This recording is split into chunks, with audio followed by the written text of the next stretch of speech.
All right, so now, in all these examples that you've seen up to now, in all of those, except for one actually, and all of those examples we've just looked at, what are we trying to do? We're trying to explain a longitudinal experience. We're trying to explain what would happen to this cohort who were born today if we could follow them for the next 100 years.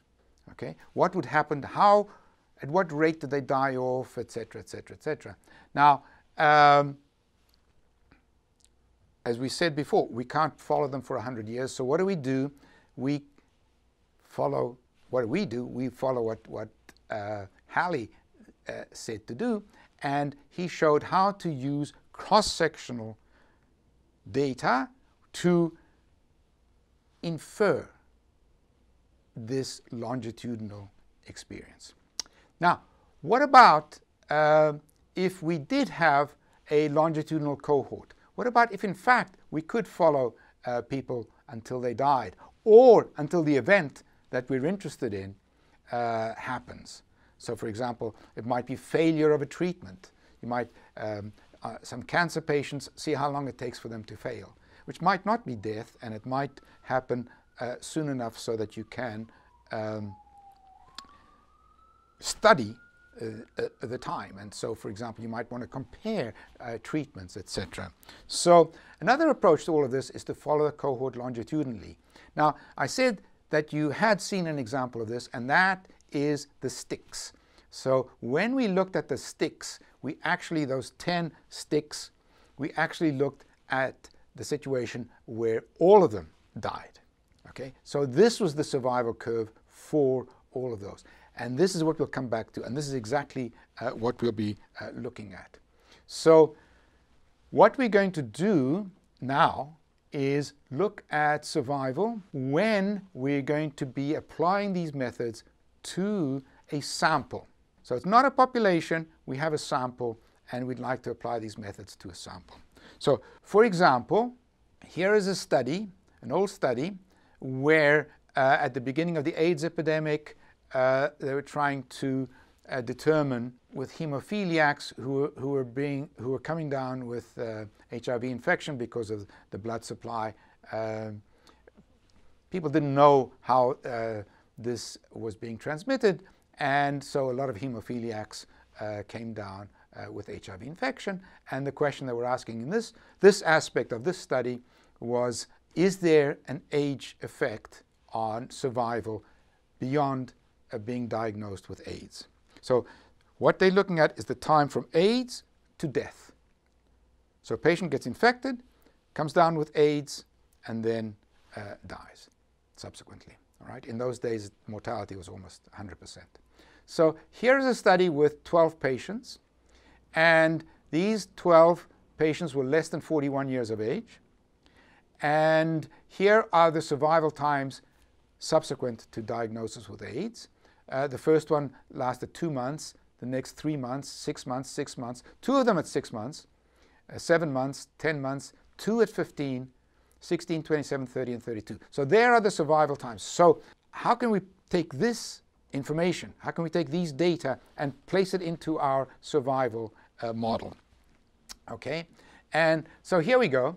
Let's do a life table approach. So what we do is, as we always do, we break up the time interval. Here it is. Here's the time interval t. The time axis, we break it up into little cells. So 0 to 1, 1 to 2, 2 to 3, 3 to 4, etc. So I've done it here with 1 year, or actually this is 1 month, with 1 month width. And what this actually means is that the 0 to 1 is from time 0 up to, but not quite up to time 1. Then the next one is from time 1 up to, but not quite time 2. All right? That's what the square bracket and curvy bracket mean.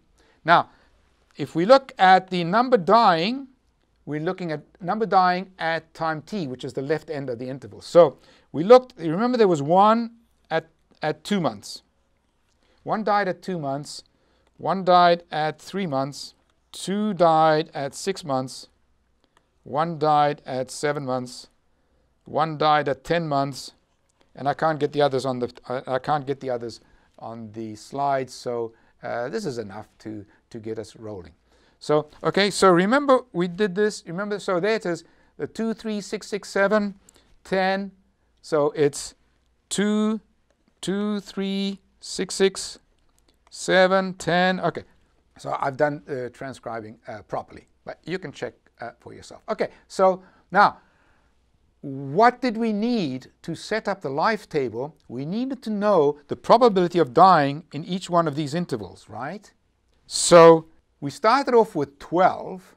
We started off with 12 up here, and then, so nobody died in that interval, so we're down to 12 here. Nobody died at that interval. Then we come here at 12, but one of them dies at exactly 2, so now we're down to 11. So how many survive to just a little bit beyond t? 11 do. We came in with 12, but one died then, and then so 11 survived a little bit. Same thing here, so at time 3, one died, so we approached 3 with 11, one died, and now after 3, we're left with 10. Nothing happened here in the 4 to 5, nothing happened in the 5 to 6, but then when we went to time 6, of those 10, 2 died at time 6, so that left us with 8. And the same thing here, at time 7 we lost 1, so now we're down to 7, and so on. So this gives us the number survived to t plus. So if we want, we can calculate the probability of dying in the interval t to t plus 1, let's say. So in this interval, nobody died. In this interval, nobody died. In this interval, 1 died of how many? 12. So it's 1 of 12. So that's the probability of dying, is 1 over 12. In this one, 1 died, but it's 1 of 11, because 11 came in. So here 12 came in, 1 died. Here 11 came in, 1 died. Here nobody died, nobody died. Now here 10 came in and 2 died. So the probability of dying, of the 10th coming in, 2 died, so the probability of dying in that interval is 2 over 10. And 1 over 8, and 0, and 0, and then 1 over 7, etc. So what we've done is we've taken this information, add to that the information that we started off with 12 patients, then we can create this probability of dying, and voila, we've got the survival curve. So the survival curve is just this, the number surviving of the 12 who came in. So the survival curve would be this. It would be 12 over 12, 12 over 12, that's 1. Then 11 of the 12, that's 0.92. 10 of the 12 is 0.83. 10 is 0.83. 10 is 0.83, and so on. So we can generate the whole survival curve. It's just this thing divided by 12, and that's our survival curve. That would be the life table approach to this. Okay, we just follow the cohort through the cells as age progresses. Remember, this was in months, and all right, so we're all set, and we could plot that. We could plot this S of t. But before doing that, let's switch over to something that's called the product limit method. Now, the product limit method looks at this life table approach and says, oh, look, if we're going to plot this, you want to plot this now, take a look what happens here. It's a flat spot. Nothing happens there until you get to here, and then it goes down to 0.92. And then bloop, it goes down to 0.83, but then nothing happens here. It remains at 0.83, nothing happens there. Then bloop, it goes down, and bloop, it goes down to 0.58, but then it stays at 0.58, so nothing happens. So in other words, when you look at these where nothing happens, this where nothing happens, you're wasting your time because it's just a flat spot. So the product limit method, the first thing it does is it says, let me just look at where something happens. All right, so in this case we're talking about death, so let me just look at where the deaths happen. So here they are. The first death happened at time 2, and then at time 3, and then at time 6, 7, 10, 15, 16, 27, 30, and 32. Now I can put them all in here. I've got the space to do all of them. And there is the survival curve. And we can plot it, and that's what it looks like. So it looks very much like our sticks. The only difference is that we had here we had duplicates, and here we had duplicates. But other than that, it looks just the same as our sticks. This is the survival curve from the product limit method. The other thing to notice is, what is it at every point? What is going on here? And we look, it's just a ratio. 11 over 12, 10 over 12, 8 over 12, 7 over 12, 6 over 12, etc. This reminds us of what? We're talking about alive, dead, so it's dichotomous. We're looking at a ratio. It's proportion who died, so it's a number divided by 12, just like a binomial. Okay, very much like a binomial. So what we can do is we can look at this and use our intuition about binomials and come up with confidence intervals. So there's a confidence interval. So this is a 95% confidence interval, and it's pretty much based on just knowing that that stuff is binomial. And now it's called a pointwise confidence interval. So it's not like we're 95% confident that the curve lies in there. What this means is pointwise. So at any point, so if you want to say at 10 months, so there's my confidence interval for survival at 10 months. Okay, there's my 95% confidence interval of survival at 10 months. Survival at 20 months, there's my 95% confidence interval for survival at 20 months. So when you have a sample, you can treat this just like we did before. The only difference is that in the past, we've been estimating a single parameter. We've been estimating something like the mean, or the standard deviation, or the correlation coefficient. We just estimated a single parameter, and then, or the odds ratio, and then we can put a confidence interval around those things. Why not do the same with a curve? And that's what we've got here. It's just a little bit more complex. Okay? But the ideas are exactly the same. And here they are. Stata does all this for you, of course. And there they are. Okay, so here's the command in Stata. Once you have set up the data to tell Stata that in fact this is survival data, then there's the command and it gives it to you. So here's the function that we just plotted. There's the survival curve we just plotted. There's the standard error, and then there's the 95% confidence intervals we have just plotted. Not a big jump in logic in going from the whole population to a sample. So this is just a sample here based on those 12 patients, hemophiliac patients, and looking at their survival. All right. Now, what happens, one of the many complications that come about with longitudinal studies, so we're looking at longitudinally now, especially with an endpoint of survival, is that we run into what is called censoring. Now, typical clinical trial. You set up a clinical trial, all right? And you say, as of January 1, 2006, we will start accruing patients in this clinical trial. They don't all arrive at the same time. So some patients will come in January, some will show up in February, some maybe in June, and so on. Over time, patients start coming in. Now, you are interested in their survival, but you're not interested in how the patients who arrived in March survived. You're more interested in some other endpoint, such as diagnosis with cancer, or with these patients we just looked at, diagnosis with AIDS. How much time did they survive beyond that diagnosis?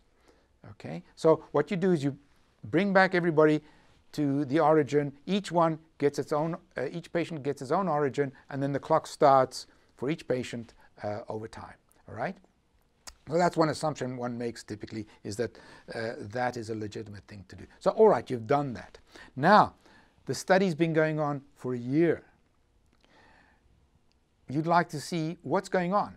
Is something going on? Am I comparing two treatments where the one treatment is so far superior to the other treatment that it would be unethical to continue the study any further?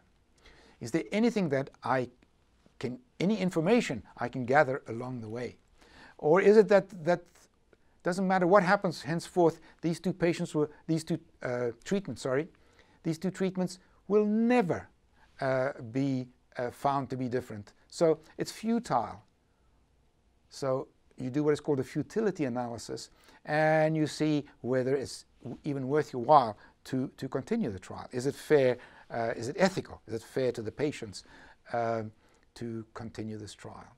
Is it fair to the patients? If the one treatment is much better, then no, you should terminate the study immediately and put all the patients onto the better treatment, if you've got that kind of information. So very often, so what happens is you monitor trials. And one of the monitoring devices is to look at the survival. So here we are, a year into the study, half the patients are still alive. Okay, you're doing a survival analysis and half the patients are still alive. What do you do with that information? All right? Do you just throw away that information for those who are still alive and only look at those who died? Well, think about that a little bit. If you did that, you'd be biasing. You might be biasing by not including patients who lived a long time, because they are the ones who are more likely to still be alive.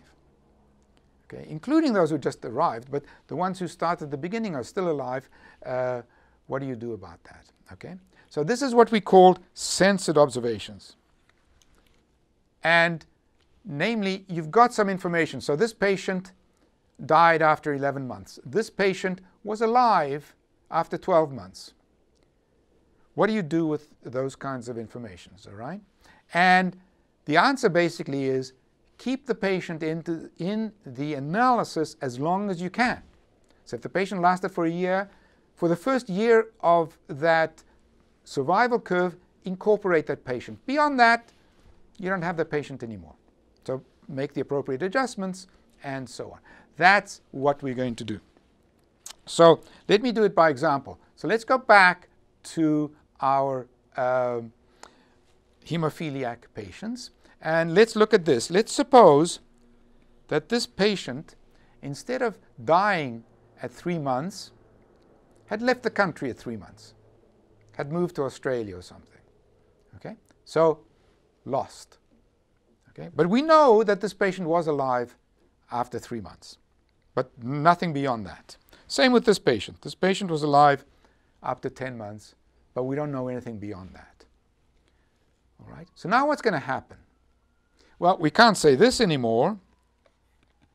Patient didn't die. So this is going to be 0. So this is going to be wrong. And actually, since all of this is evolving with time, that's all going to be wrong. This is going to be wrong, etc. So how are we going to handle this? This is what we have to do. Now we've got that 0 out of the 11 died. So that's the probability of dying. So 11 survived to time t plus 1, because we know that this patient survived to 3 months. So that should be 11. And this now should be 7, and so on. So how do we fix this up? So this is what we need to do, is how to fix that up with this censored observation. And the answer is do exactly what we've done, but take a slightly different perspective. All right?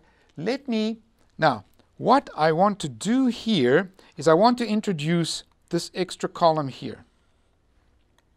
So far, when we looked at the product limit method, we had this column, we had this column, we had this column, we had this column, we had this column.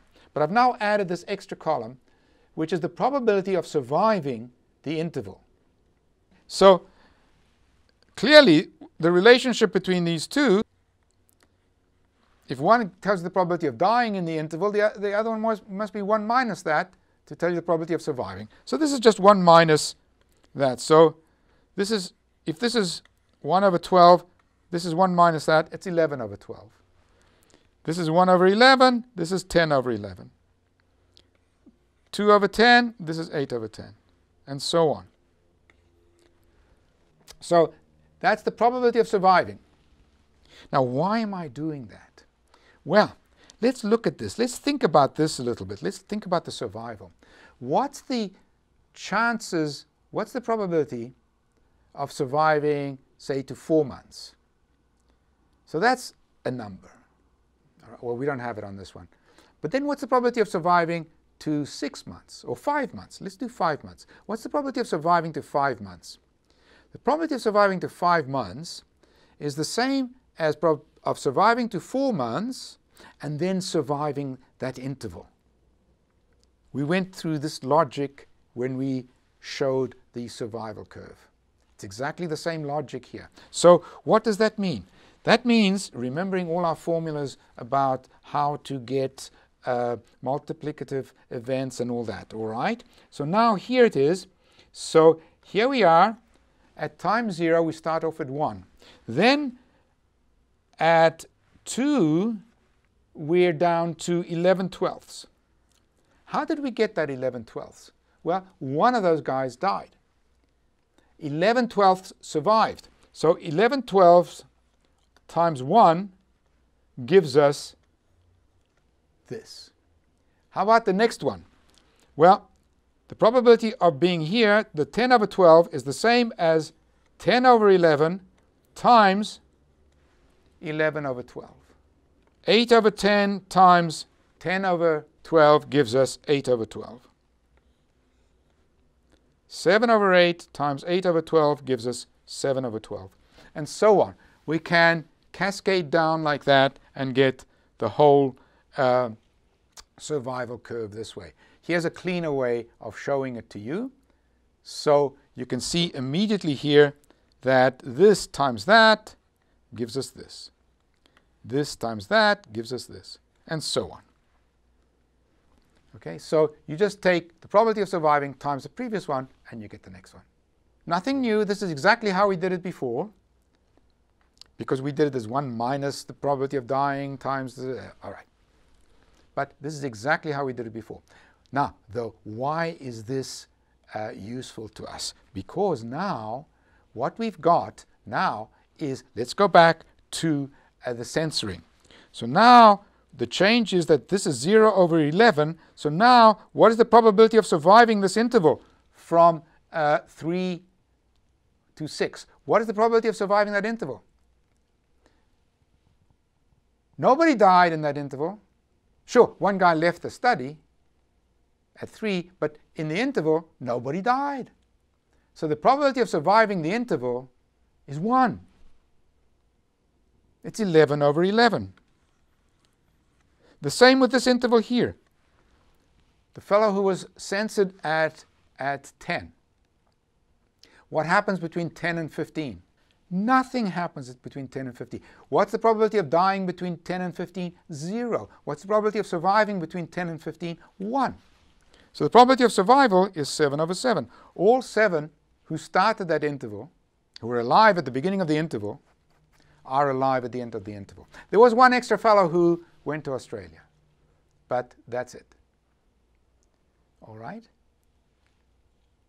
So this is how we're going to incorporate censoring into our estimation of the survival curve. We will take this column, the probability of surviving, and multiply it by this column, but you remember the multiplying going 1 up. So take this 0.92, multiply it by 11 over 11, and you'll get 0.92 because that's 1.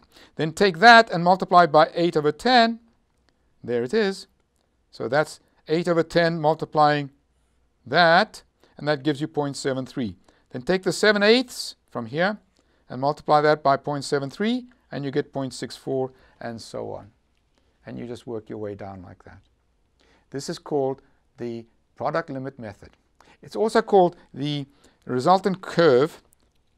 So if we plot that survival curve, here's what the plot looks like. Here are where we put our two censored observations, and we see that there's a flat spot there. There were no deaths. There's only steps at deaths. And this is sometimes called the Kaplan-Meier curve. The Kaplan-Meier curve, I believe that this is the most cited paper in all of statistical science, I believe. The Kaplan-Meier curve. But all it is the product limit method and incorporating censoring into it. So there it is.